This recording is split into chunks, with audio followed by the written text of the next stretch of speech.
Now, can anyone tell me what a misnomer is? What's a misnomer?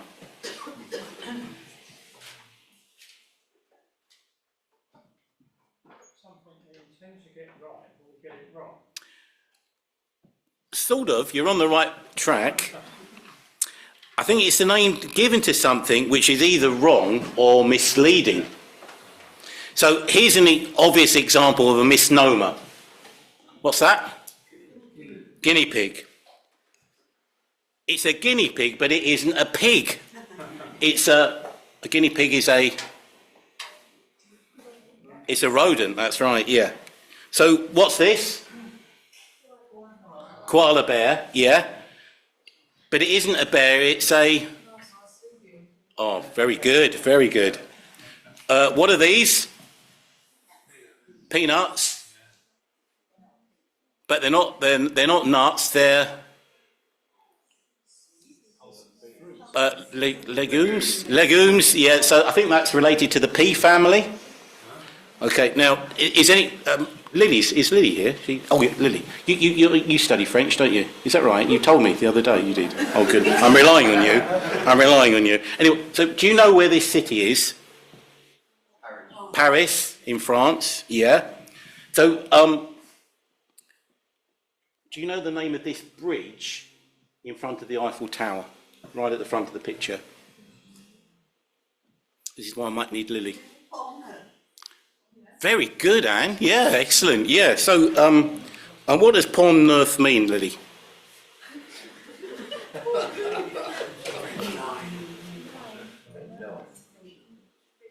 Well, that's why the English are not very good at languages. It's the new bridge, actually. Neuf is new. Yeah. Yeah. Well, it's also. Well, it's in Wikipedia, so it must be right. So it's called the New Bridge or Pont Neuf, but it's actually the Pont Neuf is actually the oldest standing bridge in Paris. So it's another misnomer. And I think the parable that Tina's just read to us is another misnomer, because it's called the parable of the sower in the church Bible, but it really should be called the parable of the soils. The parable of the soils. You see, the parable is not really about the sower of the seeds, but about the soil types on which the seed falls. So let's set the scene for Jesus' telling of the parable. Now, he's in the north of what we call the Holy Land, and he's in the region he grew up in Galilee there, and which has a lake known as the Sea of Galilee, and Jesus is by that lake. And this is a view of the Sea of Galilee today. That's what it looks like today. So, we're in a real place here, and that's the Sea of Galilee today. And that's also another misnomer, because it's called the Sea of Galilee, but it's actually a lake. And then Jesus, as Tina read to us, does something unusual. So a large number of people have gathered to hear him teach. And so he gets into a boat moored by the lake, and he begins teaching the crowd from the lake. And this allowed even more people to gather on the shore of the lake to listen to him, really. He did it for practical reasons. So instead of having a pulpit or a platform like this, Jesus has a boat to speak from. And Matthew, in his gospel, says that he spoke to the people in parables. And it causes the people to ask him in verse 10 why he did this. Why did he do it? Because parables are sort of riddles. They have coded and sometimes not so coded messages in them. Sometimes the parables needed explaining, which Jesus duly does, and sometimes the meaning of them is quite clear, and so they don't. His listeners got the message of what Jesus is saying. So why did Jesus teach in parables? Well, I think they grabbed people's attentions.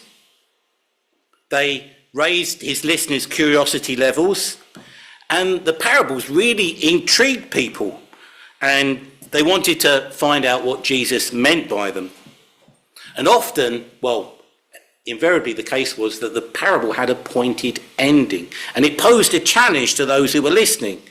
What were they going to do in response to what Jesus had said? Were they going to act on it, or were they going to ignore it? And the parables that Jesus spoke from were from everyday life, so that everybody could imagine in their mind's eye the scenario that he was setting. And so Jesus tells us a parable about a farmer out in his field sowing seed. That's what I was doing on Monday. My lawn was devastated by the drought of the summer, and so I've got big bare patches in my lawn, and so I've been sowing grass seed to hopefully revitalise my lawn. So it's the spring, and he's scattering seed in the expectation of that harvest of wheat in the autumn. And some of the seed falls along the path. Now, this wasn't a concrete path like we have today, but it's a path of trodden-in soil on which the farmer regularly walked in his field.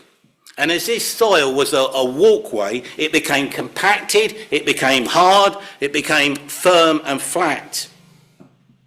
And it meant that the seed rested on top of the soil, and so the seed became easy pickings for the birds. They had a field day, the birds, they never had it so good as when the farmer inadvertently scattered seed on the path, and they fed on the seed to their heart's delight until it was all gone. So there would be no harvest from the seed falling along the path. Other seed, however, fell on the rocky places in the farmer's field. Soil, really, which hadn't been adequately cultivated with the rocks removed. Therefore, in this area of the field, there were so many rocks and stones underneath, the soil was only very shallow and it had no depth. This meant that when the seed germinated and began to grow, that the wheat plants couldn't put down sufficiently long roots before they hit the rocks. The rocks were stunted, meaning that under a hot summer sun, the wheat plants got scorched in the heat, they withered and died.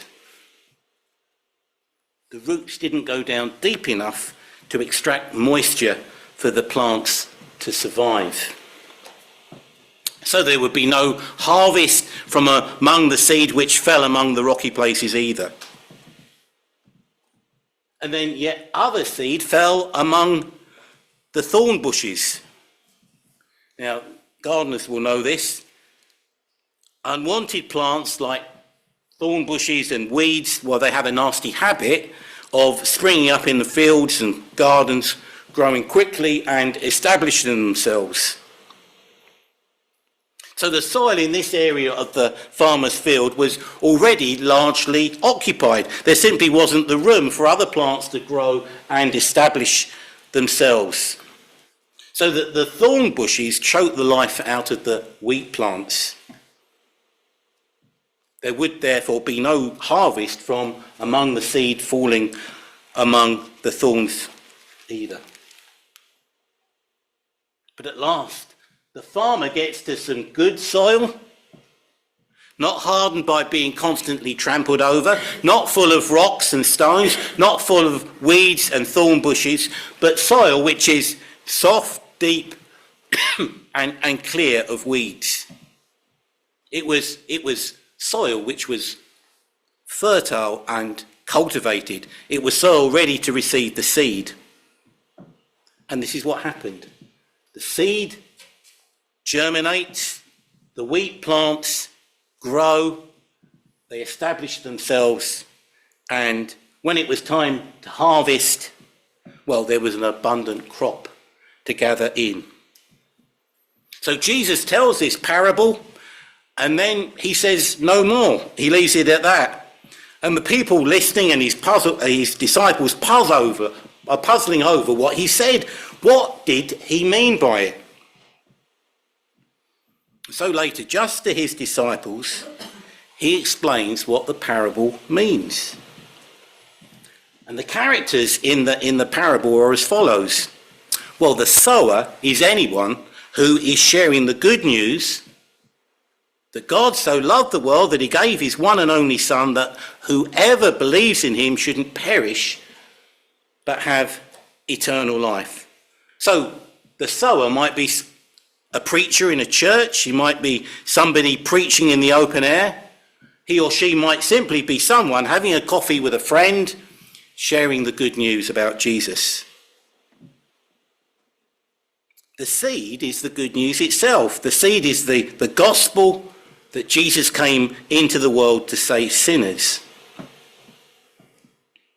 And the soil types are the hearts of the different people who hear this good news and how they react to it. Now, when the Bible speaks about the heart, he's speaking about the real you and me. The person we are inside, not what we look like on the outside, not how tall or small we are, but who we are as people. What makes us tick, what our values are, what makes us say the things we say and do the things we do. In other words, our hearts reveal our character, our real selves. Jesus then in this parable, he speaks about 4 types of soil, that is hearts, 4 types of heart receiving the good news which has been shared by the sower. So first of all, there's the hardened heart, the hardened soil of the path where the seed sits on top and before being gobbled up by the birds. And this soil represents a hard and unresponsive heart to the good news about Jesus. This person doesn't understand the message, but dismisses it, and the devil, says Jesus, steals the message away. A bit like, when you've been to the seaside and you have seagulls and you're enjoying your fish and chips, and then suddenly you turn your back and the seagulls are there and they're pinching your lunch. So that's like the seed falling on the path. Next says that the shallow soil of the rocky places where the seed, as it germinates, has no depth to put roots down, and so it dies. And this soil represents the hearts of people who receive the good news about Jesus initially with great enthusiasm, but when they realise that there's a cost to following Jesus, when they realise that they're swimming against the tide of how most people live, well, they lose interest and feel the Christian faith is not worth all the effort.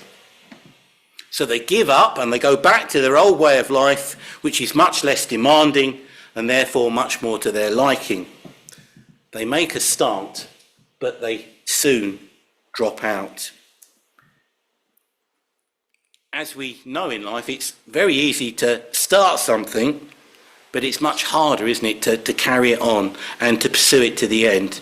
And that's very true of the Christian faith. And sadly, there are lots of quitters in the Christian faith. So that's the seed falling on the rocky places.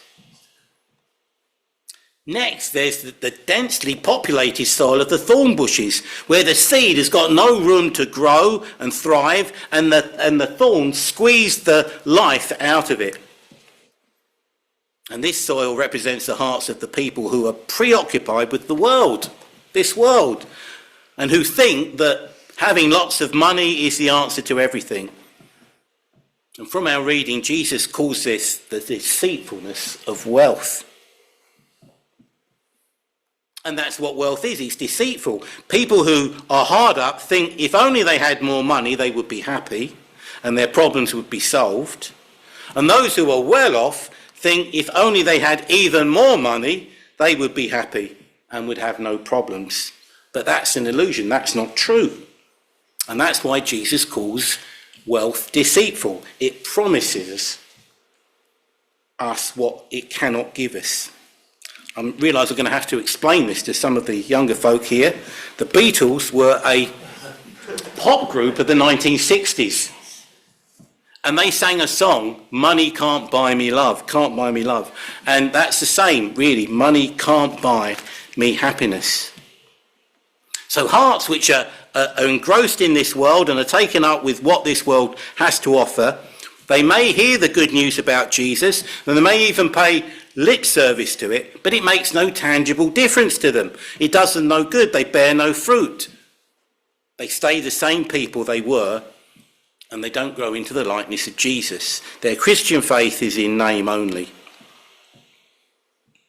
Finally, however, some seed finds its way onto fertile soil, and at the right time, the harvest arrives. And this soil represents the hearts of those who not only hear the good news about Jesus, they really understand it and they apply it to their lives. And as a consequence, there is an abundant harvest. Their hearts produce an abundant harvest. These people, over time, are transformed beyond all recognition. They increasingly become like Jesus, and the quality of their lives commends Jesus to their friends, family, in fact, to everyone they come across. Now, perhaps the best example of someone with a good soil heart in the New Testament was a businesswoman called Lydia, who lived in Philippi, and then one Saturday she happened to come across the Apostle Paul, who explained the gospel to her. And this is what the Acts of the Apostles records. She was a worshipper of God. The Lord opened her heart to respond to Paul's message.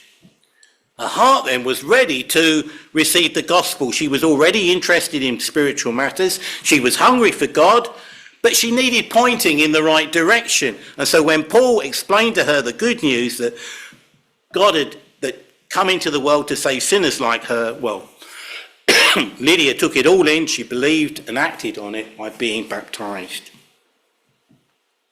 And her fruitfulness as a Christian was evident almost immediately as she opens up her home to Paul and his associates. So in this story, you've got the Apostle Paul as the sower, you've got Paul's message as the seed, and you've got Lydia's open heart as the good soil.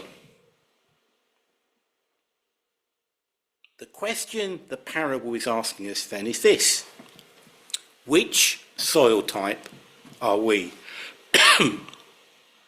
Is the soil of your heart and mine like the path? Is it shallow like the rocky places? Is it preoccupied like the thorns? Or is it ready for the gospel like the good soil? Will you ignore the good news? Will you take it up but quickly abandon it?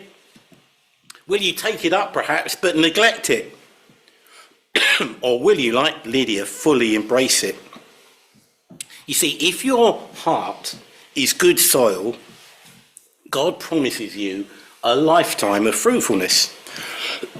What does that mean? Well, it means like growing like Jesus. It means commending him to others. It means being useful in his kingdom. And there's no better harvest than that. We saw in the video right at the beginning of the service about the girl that believed the good news about the great journey. She started talking to her friend, and he believed. And then from that, a whole church arose. That's what a Christian harvest looks like. And there's no better harvest than that. Amen.